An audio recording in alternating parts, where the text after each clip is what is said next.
Greetings, everyone. I just wanted to share my opinion on what happened to Confident Chris. I was really extremely upset to hear what happened to him. I don't know him in person, but he's such a good guy. He just seems like such an amazing young man, and that really hurt my heart to hear what happened to him.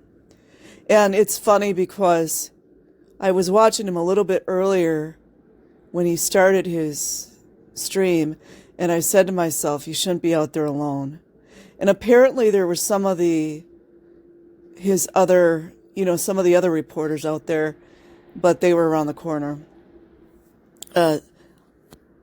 Even before I listened to Down the Rabbit Hole, which I couldn't watch that very much because she kept playing the attack, and it was just got me so upset. I just couldn't.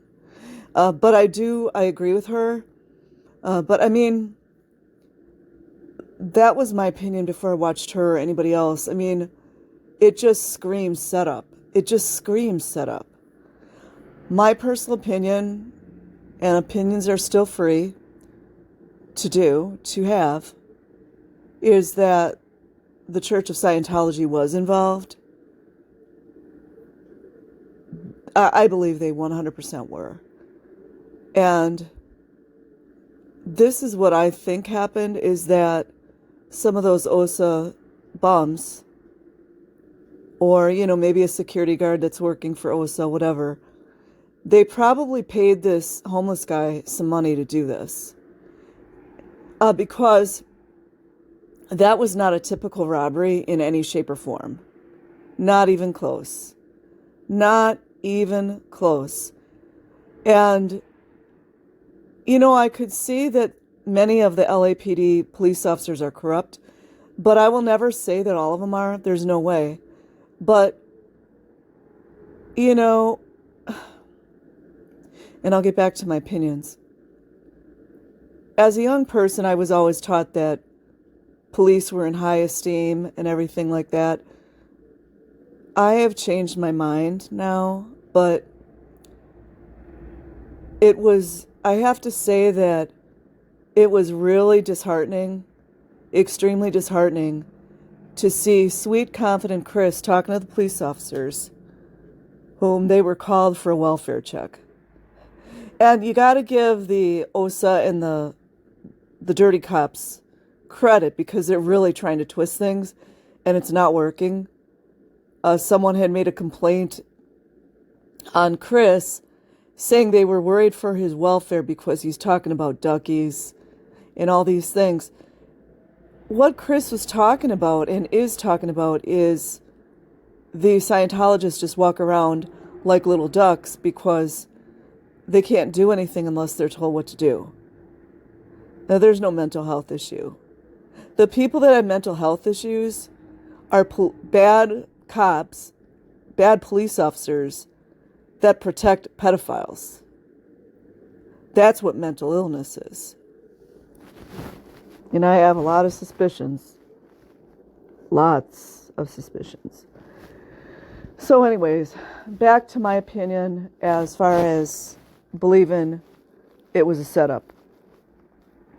Even if we took the dirty LAPD police officers out of the equation, and I want to specify the dirty LAPD because I will never say that all is one and one is all. That's crazy. So these dirty police officers, it's just clear as day, and it doesn't mean I'm anti-cop, because they're just grasping at straws. But to me, it's just so obvious that it's a setup, because even if you were to take these dirty LAPD cops out of the whole thing, that was not even remotely close to a typical robbery. Or even if it wasn't a robbery, let's just call it a robbery because the phone was taken. A typical, even in a robbery, there's going to be words said, there could be mental illness, could be drug addiction, but there's always going to be a goal. So somebody might want their whatever freaking drug they're doing, and they're seeing this person as the only thing that they see is this person is going to help them to get their fix. So they're going to go for money. They might go for a phone, but I think in this day and age, I don't think they'd go for a phone because, one, they're trackable, and number two, I think it's kind of hard to resell phones. Maybe I'm wrong, but I just think it would be a harder. What I'm trying to say is that if a person steals a phone, it's going to take them a lot longer to get their crack fix or whatever it is they're on. They would want money. They would want something of value that they can sell really fast on the streets.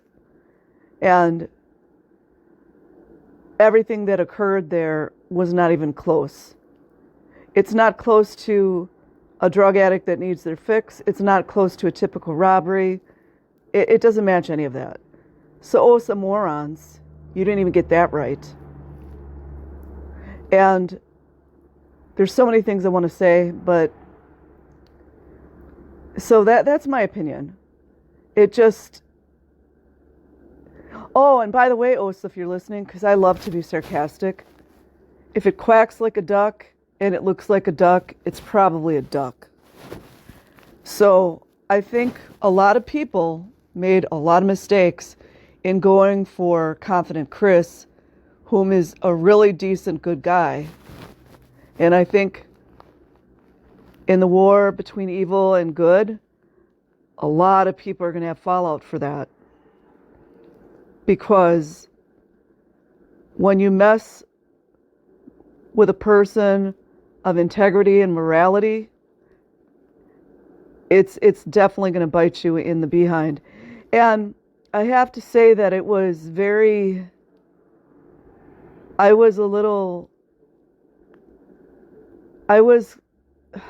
how do I say this? It was demoralizing and really kind of hurt me that here the police officers, I believe they're bad, dirty cops. That's my opinion. Nothing anybody can do to me about my opinion. They're sitting there talking to Chris, smiling and everything. My opinion is that they knew what was going to happen to him. I just believe that with all my heart, because when crimes are committed, there's never any coincidences. And they knew. They absolutely knew. And I'm looking forward to more light being put on the dark, because in the end, the light always reveals the dark, and there's really nothing that anyone can do to stop it, but you can try. And your demonic ways are most definitely showing themselves. And for any of the good and decent police officers in LAPD, and I know they are, there are good cops there, absolutely. The ones that are out doing the dirt, you guys should kind of you should be afraid. And I'm not threatening. All I'm saying is that you should be afraid, because people are going to start turning on you. Me personally, I'm going to enjoy the ride, and I'm going to enjoy the show, because meanwhile there are little children, young teenagers being physically assaulted and essayed, as well as women in those buildings, and we're not going to stop. Peace.